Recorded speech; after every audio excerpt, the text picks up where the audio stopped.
लोकसभा में आज नेता प्रतिपक्ष को सरकार द्वारा रखे बजट के डॉक्यूमेंट पर बोलना था।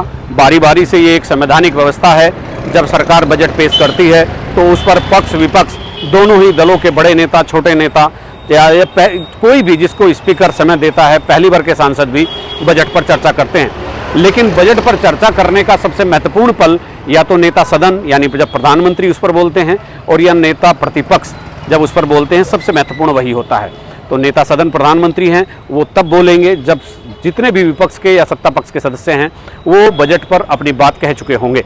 आज नेता प्रतिपक्ष राहुल गांधी ने लोकसभा में स्टेटमेंट दिया और लोकसभा में उन्होंने अपनी बात रखी, लेकिन उस बजट की मेरिट और डिमेरिट, उसके नुकसान और फायदे उन्होंने गिनाते हुए उन्होंने तमाम ऐसी चीज़ें कही जो तकनीकी तौर पर साउंड भी थी, और उन्होंने पूरे विपक्ष की, समूचे विपक्ष की अगुवाई भी की। लेकिन एक बात उन्होंने इसी बीच में कही और उसका बार बार उल्लेख किया कि हजारों साल पहले हरियाणा के कुरुक्षेत्र में महाभारत का जो युद्ध हुआ था, उसमें कई महारथियों ने घेर कर एक बालक, अभिमन्यु नाम के एक बालक को चक्रव्यूह में घेर कर मार दिया था। उन्होंने ये बात बार बार कही। जब उस पर सत्ता पक्ष ने शोर मचाना शुरू किया, फिर भी वो अपनी बात से हटे नहीं। उन्होंने आखिर वो अभिमन्यु आज की राजनीति में कौन है और वो 6 महारथी कौन हैं जो महाभारत में पात्र थे और आज के राजनीतिक महाभारत में पात्र हैं। आज की राजनीति में कौन अभिमन्यु है और कौन बड़े 6 महारथी हैं, तो ये एक जानने की दिलचस्पी आज लोगों में जग गई है। इस पूरी चीज को जानने के लिए आप राहुल गांधी का ये वीडियो देखिए शुरू से लेकर अंत तक। In my last speech I spoke about some concepts, religious concepts. Shivji's concept of ahimsa, the fact that the trishul is placed behind the back and is not held in the hand. I spoke about the snake on Shivji's neck, and I also said how all religions in our country propose the idea of non-violence and can be encapsulated in the phrase "Daro mat, darao mat." And I also said that there is an idea beyond the personal, the idea of the Abhay Mudra, that transmits this notion of ahimsa and affection and fearlessness to everybody else. Speaker sir, as I said in my speech, there is an atmosphere of fear. डर का माहौल है हिंदुस्तान में, and that fear has pervaded every aspect of our country. My friends are smiling, but they are also scared. They are scared. Sir मैं आ रहा हूँ sir, budget है sir, budget पे ही बोल रहा हूँ sir. Sir, you see the problem is, sir, in the BJP, only one man is allowed to dream to be Prime Minister. If the Defense Minister decides he wants to be Prime Minister, there's a big problem, there is fear. So this fear has been spread throughout the country, and the question I was asking myself was, why is this fear spreading so deeply? Why is it that my friends in the BJP are terrified, the ministers are terrified, the farmers of India are terrified, workers, youngsters? इसके बारे में मैंने सोचा, काफी सोचा, और एक जवाब मैं प्रपोज करता हूं आज। स्पीकर सर, हजारों साल पहले हरियाणा में कुरुक्षेत्र में एक युवा को, अभिमन्यु को, 6 लोगों ने चक्रव्यूह में मारा था। 6 चक्रव्यूह में फंसाकर मारा था। सर, चक्रव्यूह के अंदर डर होता है, हिंसा होती है, और अभिमन्यु को चक्रव्यूह में फंसाकर, ट्रैप कर 6 लोगों ने मारा। मैंने चक्रव्यूह के बारे में थोड़ी रिसर्च की और पता लगा कि चक्रव्यूह का एक दूसरा नाम होता है, पद्मव्यूह मतलब लोटस फॉर्मेशन। तो जो चक्रव्यूह होता है स्पीकर सर, वो लोटस के शेप में होता है, कमल के फूल के शेप में होता है। 21वीं सदी में सर एक नया चक्रव्यूह तैयार हुआ है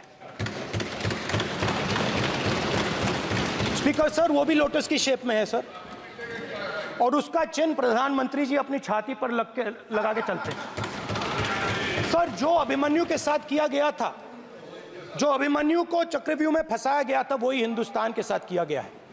हिंदुस्तान के युवाओं के साथ, हिंदुस्तान के किसानों के साथ, हमारी माताओं बहनों के साथ, स्मॉल बिजनेसेस के साथ, मीडियम साइज बिजनेस के साथ। सर अभिमन्यु को 6 लोगों ने मारा था। उनके नाम द्रोणाचार्य, कर्ण, कृपाचार्य, कृतवर्मा, अश्वत्थामा और शकुनी। सर आज भी चक्रव्यूह के बीच में 6 लोग हैं सर। चक्रव्यूह के बिल्कुल सेंटर में, चक्रव्यूह में हजारों लोग होते हैं सर, मगर उसके बिल्कुल सेंटर में 6 लोग कंट्रोल करते हैं। तो जैसे उस टाइम 6 लोग कंट्रोल करते थे, वैसे आज भी 6 लोग कंट्रोल कर रहे हैं चक्रव्यूह को। नरेंद्र मोदी जी, अमित शाह जी, मोहन भगवत जी, अजीत दोवल जी, अंबानी और अदानी जी कंट्रोल कर रहे हैं। प्लीज एक मिनट प्लीज, नहीं सब बोलने दीजिए। हाँ, आप बैठिए। माननीय सदस्य, आप संवैधानिक पद पर हैं। आपके कई माननीय सदस्यों ने यहाँ पर मुझे लिख कर दिया है कि जो माननीय सदस्य का सदस्य नहीं है उसका नाम नहीं लें। आपने लिख के दिया है। नो, आपने क्या आप उसकी पालना करना चाहते हो? स्पीकर सर गलत। मैं माननीय प्रतिपक्ष नेता, एक minute, hold on speaker sir, अगर आप चाहते हैं तो मैं एक मिनट मैं प्रतिपक्ष के नेता से ये तो अपेक्षा करूंगा सही कि वो सदन की नियम मर्यादा को बने, ये अपेक्षा करता हूं। आप चाहे नहीं करें, पर मैं अपेक्षा करता हूं। नहीं सर, मैं अगर आप चाहते हैं सर, मैं एनएसए का और अदानी और अंबानी का नाम इस लिस्ट से निकाल देता हूं। द चक्रव्यूह that has captured India has 3 forces behind it. First is the idea of monopoly capital, that 2 people should be allowed to own the entire Indian wealth. So one element of the Chakravyu is coming from the concentration of financial power. The second element, sir, मैं budget को explain कर रहा हूं sir, मैं आ रहा हूं, वहीं आ रहा हूं sir. So one element is financial power. The second element is the institutions, the agencies, CBI, ED, Income Tax Department of this nation, and the third is the political executive. Speaker sir, these 3 together are at the heart of the Chakravyu, and they have devastated this country. Speaker sir, my expectation was that this budget would weaken the power of this Chakravyu, that this budget would help the farmers of this country, would help the youth of this country, would help the laborers, the small businesses of this country. But what I have seen is that this budget, the sole aim of this budget, iski jo niyat hai, it is to strengthen this framework, the framework of big business, monopoly business, the framework of a political monopoly that destroys the democratic structure, and finally the framework of what one can call the deep state or the agencies. And the result of this has been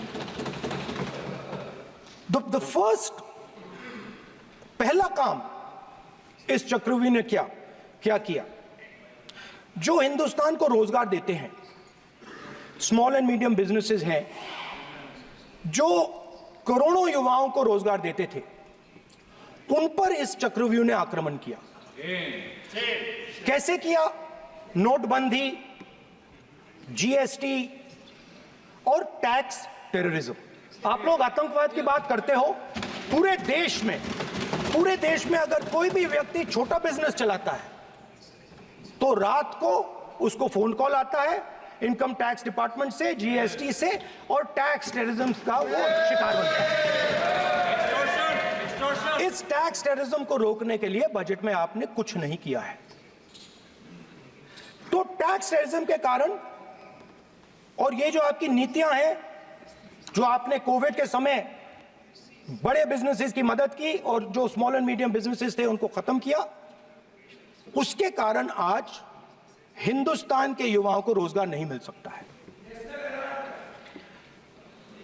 बिल्कुल एक युवा को रोजगार नहीं मिल सकता है। अब finance minister बैठी हैं, अब युवाओं के लिए आपने क्या किया? बजट में आपने इंटर्नशिप प्रोग्राम की बात करी और यह शायद एक मजाक है, क्योंकि आपने कहा कि ये इंटर्नशिप प्रोग्राम सिर्फ हिंदुस्तान की 500 सबसे बड़ी कंपनियों में होगा और 99% जो हमारे युवा हैं उनको इस इंटर्नशिप प्रोग्राम से कुछ लेना देना नहीं, कोई फायदा नहीं होने वाला है। तो आपने पहले टांग तोड़ दी और उसके ऊपर आप बैंडेड लगाने की कोशिश कर रहे हैं। मेन मुद्दा आज युवाओं का एग्जाम पेपर लीक है। जहां भी हम जाते हैं आपने बेरोजगारी का चक्रव्यूह बना दिया इनके लिए, और जहां भी हम जाते हैं वो कहते हैं देखिए बेरोजगारी है मगर पेपर लीक भी होता है। तो आपने एक साइड पेपर लीक चक्रव्यूह, दूसरी साइड बेरोजगारी चक्रव्यूह। पेपर लीक मैं आपको बताता हूं 10 साल में 70 बार हुआ है। अगर आप जानना चाहते हैं, 10 साल में 70 बार हुआ है। तो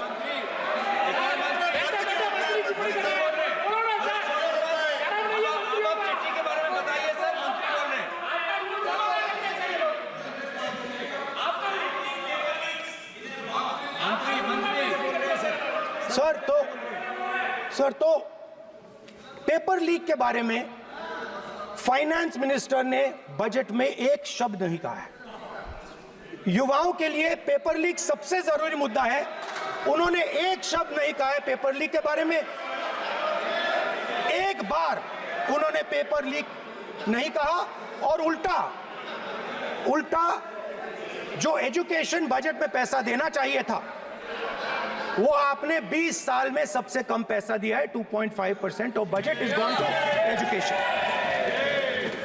सर दूसरी तरफ आपने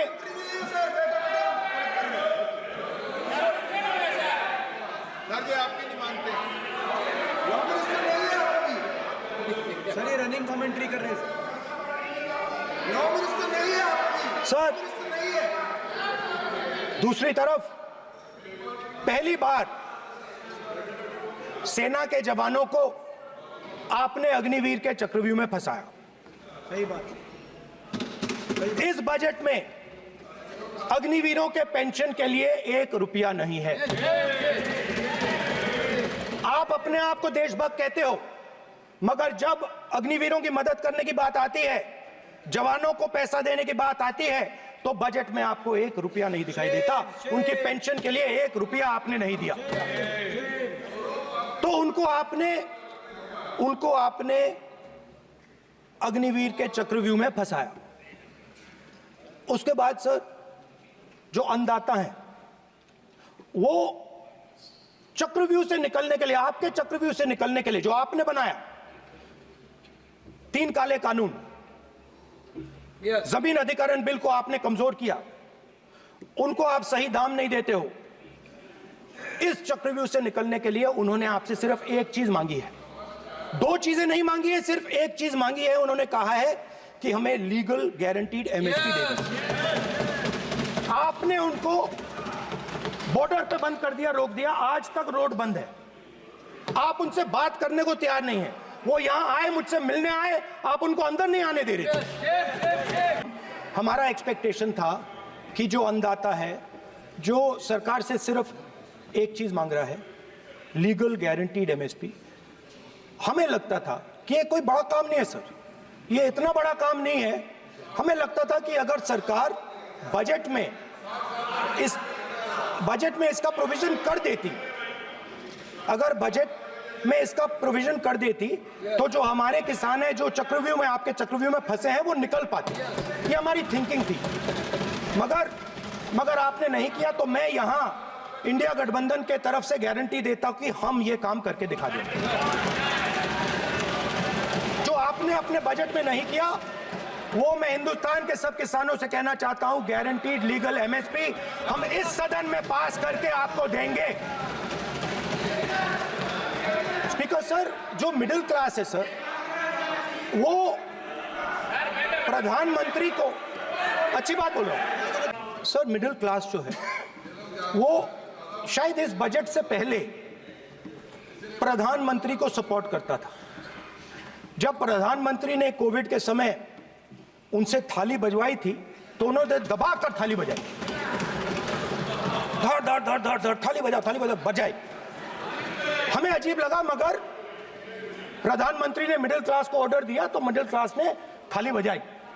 उसके बाद प्रधानमंत्री ने उसी मिडिल क्लास से कहा मोबाइल फोन की लाइट जलाओ, और मोबाइल फोन की लाइट जली।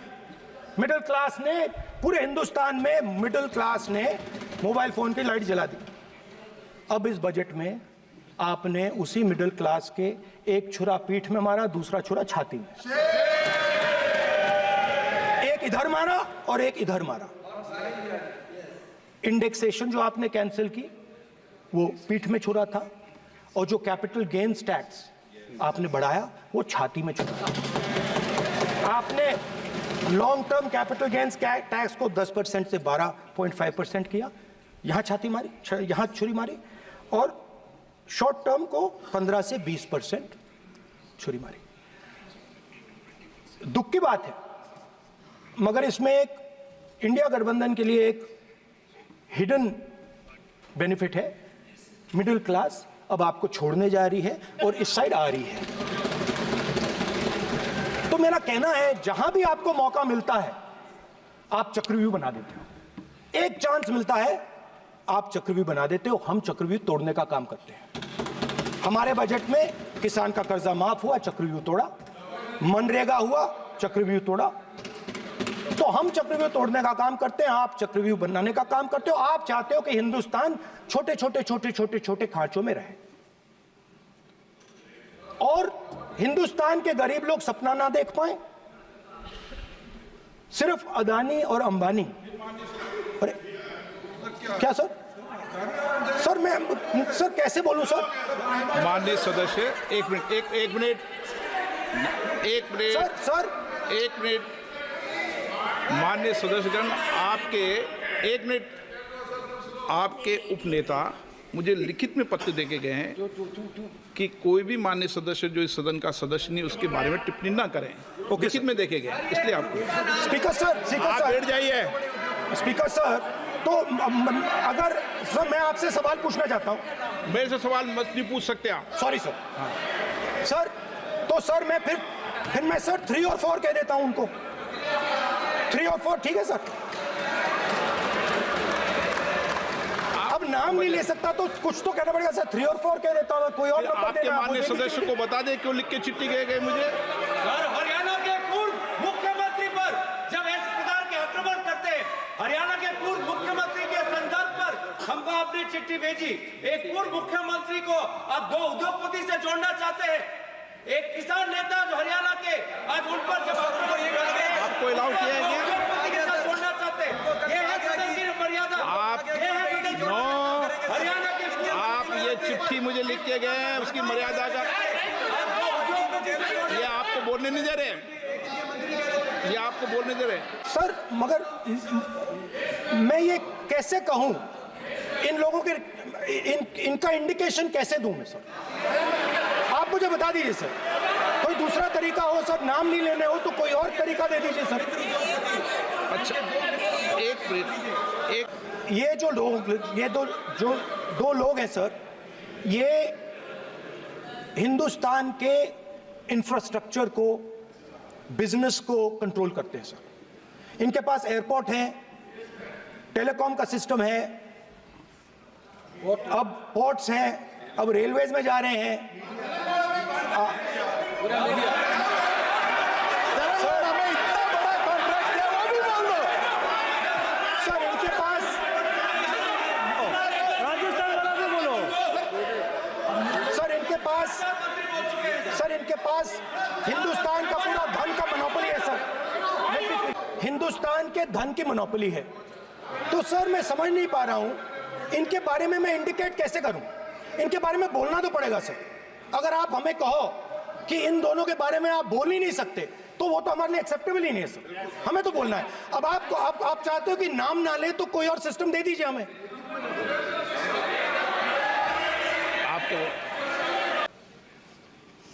मंत्री जी को अदानी जी और A1 एंड A2 की रक्षा करनी है, मैं समझता हूँ। No problem. वो सर ऊपर से ऑर्डर आया है सर। सर ऊपर से ऑर्डर आया है सर, मैं समझता हूँ। मैं इस पर कोई टिप्पणी नहीं करूंगा। Sir he is permitted. Sir, he is permitted to defend them, sir. It is a democracy, sir. He can defend them. We allow him to defend them, sir. Protecting A1 and A2, sir, it helps us only, sir. No problem. We like it, sir. Please do it again, sir. Please do it again. Sir, I will respond to that, sir. Sir, if when we raise our hand and ask for the Prime Minister and the ministers to yield, they yield, we will yield every time. Yes. The moment you yield, I guarantee you we will yield. In fact, I am ready, Speaker sir. I am ready. देश में, Speaker sir, देश में अब ये कौन कर रहा है? तकरीबन 73% दलित, आदिवासी और पिछड़े वर्ग के लोग हैं। और ये हिंदुस्तान की मेन शक्ति है, स्ट्रेंथ है। और सच्चाई है कि इनको कहीं भी जगह नहीं मिलती है। इनको बिजनेस में जगह नहीं मिलती है, इनको कॉर्पोरेट इंडिया में जगह नहीं मिलती है, इनको सरकारों में जगह नहीं मिलती है। अच्छा सर, मैं ये फोटो समझाना चाह रहा हूं सर। इसमें ये जो बजट का जो हलवा है सर, ये बट रहा है। और इस फोटो में सर मुझे एक ओबीसी अफसर नहीं दिख रहा, एक आदिवासी अफसर नहीं दिख रहा, एक दलित अफसर नहीं दिख रहा है मुझे। ये हो क्या रहा है सर? सर देश का हलवा बट रहा है सर, और इसमें 73% का एक है ही नहीं। सर ये आप लोग हलवा खा रहे हो और बाकी देश को हलवा मिल ही नहीं रहा है। ठीक है सर, 20 अफसरों ने बजट को तैयार किया, हमने पता लगाया है। 20 अफसर, शांत हो जाइए प्लीज सर। 20 अफसरों ने, उनके नाम मेरे पास है, अगर आप नाम चाहते मैं दे दूंगा। 20 अफसरों ने हिंदुस्तान का बजट तैयार किया है। मतलब हिंदुस्तान का जो हलवा है 20 लोगों ने बांटने का काम किया है। अब स्पीकर सर, उन 20 लोगों में से 90% लोगों में से सिर्फ 2 हैं, एक माइनॉरिटी और एक ओबीसी। और इस फोटो में एक भी नहीं है। मतलब फोटो में आपने पीछे कर दिया, फोटो में तो आने नहीं दिया आपने। कोई नहीं आ सकता। और मैं चाहता था कि बजट में जाति जनगणना की बात उठे, जो पूरा देश चाहता है। 90% हिंदुस्तान जाति, 95% जाति जनगणना चाहता है। कौन चाहते हैं? दलित चाहते हैं, आदिवासी चाहते हैं, पिछड़ा वर्ग चाहता है, गरीब जनरल कास्ट के लोग चाहते हैं, माइनॉरिटी चाहते हैं, सब चाहते हैं। क्योंकि सब लोगों को यह पता लगाना है कि हमारी भागीदारी कितनी है, हमारी हिस्सेदारी कितनी है। मगर सर मैं देख रहा हूं सर, सरकार हलवा बांटती जाती है, और बांटता कौन है? वही 2-3% लोग। और बंटता किसको है? वही 2-3% लोग। और बाकी हिंदुस्तान, 90% हिंदुस्तान देख। फाइनेंस मिनिस्टर मुस्कुरा रही हैं। कमाल की बात है।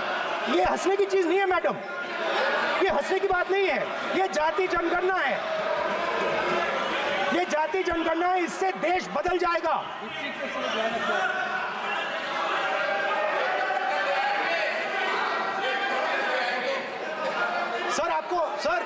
ये सर ये जो सर जो पद्मव्यूह वाले हैं उसको चक्रव्यूह को पद्मव्यूह भी कहा जाता है। सर जो पद्मव्यूह वाले हैं इनको गलतफहमी है, ये सोचते हैं कि देश के युवा, देश के पिछड़े लोग अभिमन्यु हैं। देश के पिछड़े लोग अभिमन्यु नहीं है, अर्जुन है। और वो जो आपका चक्रव्यूह है उसको फोड़ के फेंक देंगे, फेंकने वाले हैं। पहला कदम इंडिया गठबंधन ने ले लिया, पहला कदम इंडिया गठबंधन ने ले लिया। आपके प्रधानमंत्री की कॉन्फिडेंस को हमने उड़ा दिया। मतलब आपके प्रधानमंत्री भाषण में आ ही नहीं पा रहे। और मैं आपको एडवांस में बता देता हूं, मेरे भाषण में कभी नहीं आएंगे सर। सर इसमें क्या गलती है सर?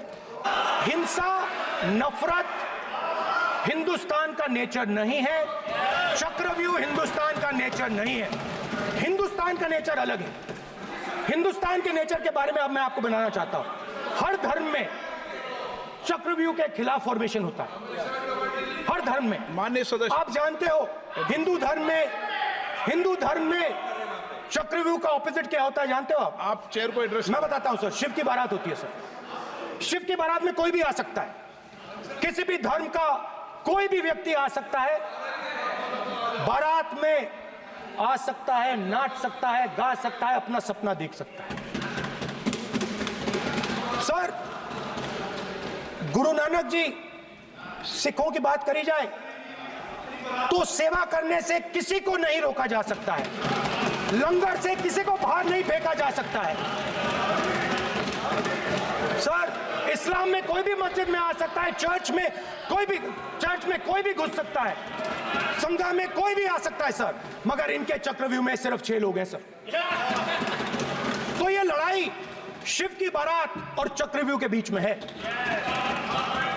हम चक्रव्यूह तोड़ते हैं, हम चक्रव्यूह तोड़ने का काम करते हैं। मनरेगा, हरी क्रांति, आजादी, कॉन्स्टिट्यूशन, ये चक्रव्यूह को तोड़ने के काम हैं। इससे देश में खुशी आती है, डर मिटता है, कॉन्फिडेंस आती है। आप पद्मव्यूह चक्रव्यूह बनाने का काम करते हो। चक्रव्यूह शिव की बारात को हरा ही नहीं सकता है। आप अपने इतिहास को देखिए, आप अपने आप को हिंदू कहते हो, आप हिंदू कहते हो, आप हिंदू धर्म को समझते नहीं हो।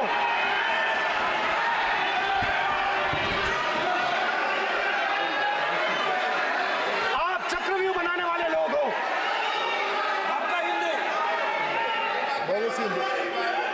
बोगस। स्पीकर सर, तो अंत में मैं ये कहना चाहता हूं, अब शांत हो जाए, खत्म कर रहा हूं सर, घबराइए मत, डरो मत।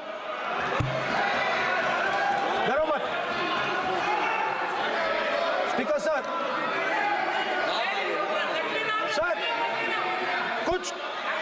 कुछ महीने पहले सर, मैं जो आपने चक्रव्यूह, स्पीकर सर, जो चक्रव्यूह बनाए गए हैं,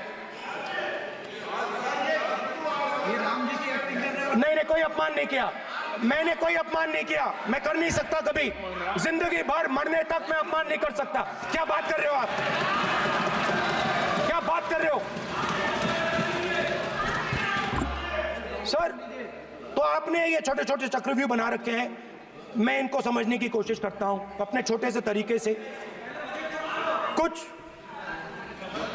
महीने पहले मैं 6-7 घंटे बढ़इयों के साथ काम किया। वहां विश्वकर्मा जी थे, उनसे मैंने एक सवाल पूछा। मैंने उनसे कहा कि आपको किस चीज से दुख होता है, किस चीज से आपको दर्द होता है। मैंने विश्वकर्मा जी से पूछा कि आप यहां सालों से बढ़ई का काम कर रहे हो, आप सालों काम पूरे देश में, अगर आप देखोगे मिलेंगे, ढूंढो, आपको अपने घर में नहीं मिलेंगे, पूरे देश में मिलेंगे, ढूंढो।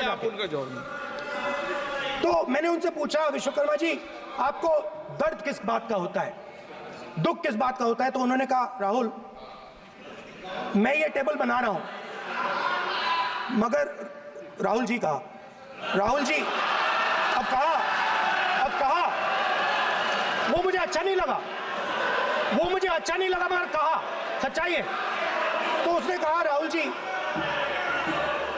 मुझे दुख इस बात का होता है, मुझे दुख इस बात का होता है कि मैं ये टेबल बनाता हूं, मगर जिस शोरूम में ये टेबल रखी जाती है उस शोरूम में मैं अंदर जा ही नहीं सकता। कुछ ही दिन पहले सुल्तानपुर के रास्ते पे मैं एक भाई के साथ, मोची भाई के साथ बैठा, उससे मैंने ये सवाल पूछा, आपको दुख किस बात का होता है? कहता है, राहुल जी, मेरा सम्मान सिर्फ मेरे पिता ने किया था और किसी ने नहीं किया। तो मेरा कहना है, सर, ये जो आपने चक्रव्यूह बनाया है, इस चक्रव्यूह से करोड़ों लोगों को नुकसान हो रहा है, दर्द पहुंच रहा है, और हम इस चक्रव्यूह को तोड़ने जा रहे हैं। और तोड़ने का सबसे बड़ा तरीका जिससे आप लोग डरते हो, कांपते हो, वो है जाति जनगणना। और जैसे मैंने कहा था कि इंडिया गठबंधन गारंटीड लीगल एमएसपी इस सदन में पास करेगी, वैसे ही मैं कह रहा हूं, आपको अच्छा लगे ना लगे, जाति जनगणना इस हाउस में, इस सदन में पास करके हम आपको दिखाएंगे।